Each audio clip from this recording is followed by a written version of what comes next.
What are your thoughts about doctors giving medication to help people kill themselves, essentially? Doctors doing that for people? Yeah, I'm not okay with that at all.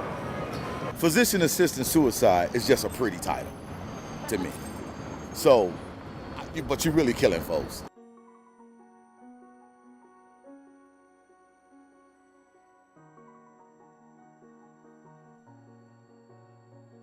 My name is Mark Pickup. I am married to wife Laree. We've been married for 43 years. We have 2 adult children and 5, soon to be 6 grandchildren.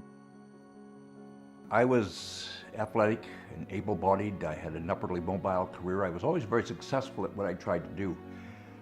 Extremely arrogant man, and just thought the world was my oyster. I woke up one morning and I was numb from the waist down. I was laying on the gurney and he was doing his paperwork, and I said, "What do you think it is?" And just as casual as you please, he closed up the file. He said, "Well, I'm pretty sure it's MS," and he walked out of the examining room.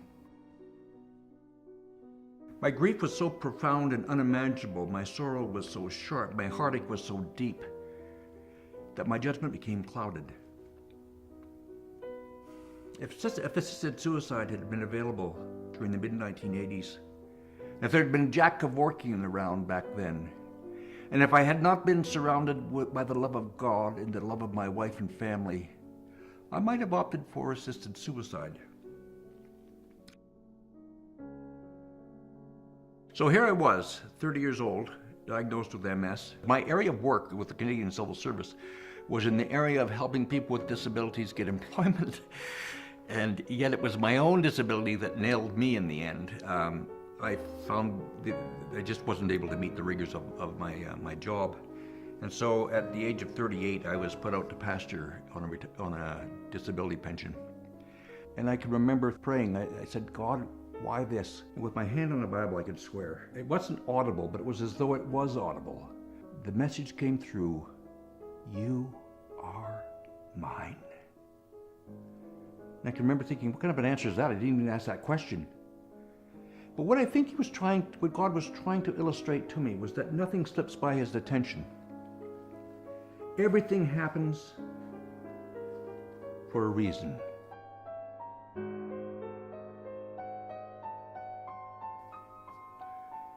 Throughout 30 years of MS, I have observed grief, both my own and other people's. But there was a parallel grief journey that was happening with my family, particularly my wife.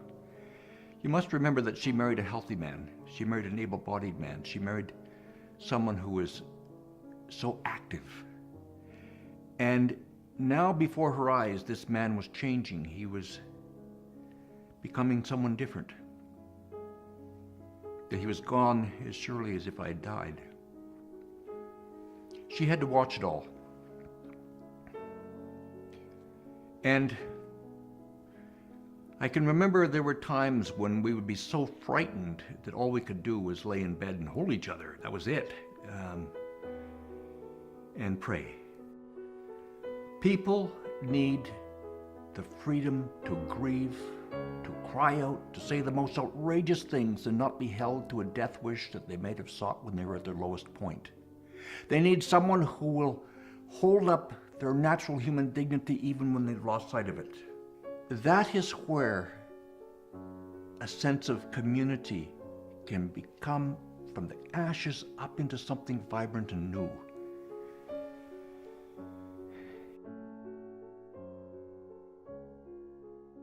Suicide, whether it's assisted or not, never affects just the individual. It never does.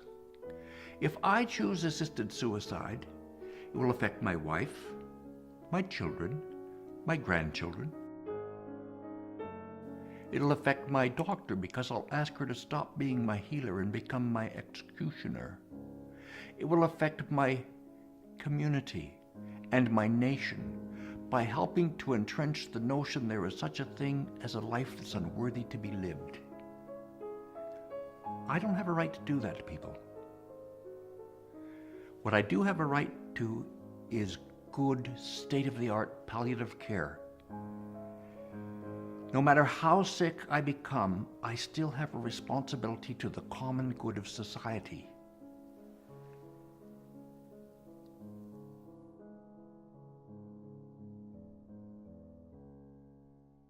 Dear Dr. B, I can hardly bring myself to write these words, but a dark reality requires it. I'm referring to legalized assisted suicide. Should I ever request assisted suicide, I want you to refuse to help me. On this point, I am emphatic. Presume that I am speaking out of depression or that multiple sclerosis has begun to affect my mental state. I would not make such a request in my right mind. If, in your judgment, I am suffering from depression, please get me the counseling I need. Protect me from myself or others who would take my life before my natural death. I have such a deep respect for you and for the proper application of your profession. In its Hippocratic tradition, I would not ask you to stop being my healer and become my killer unless my mental state and faculties were impaired by depression or disease. Sincerely, Mark Davis Pickup.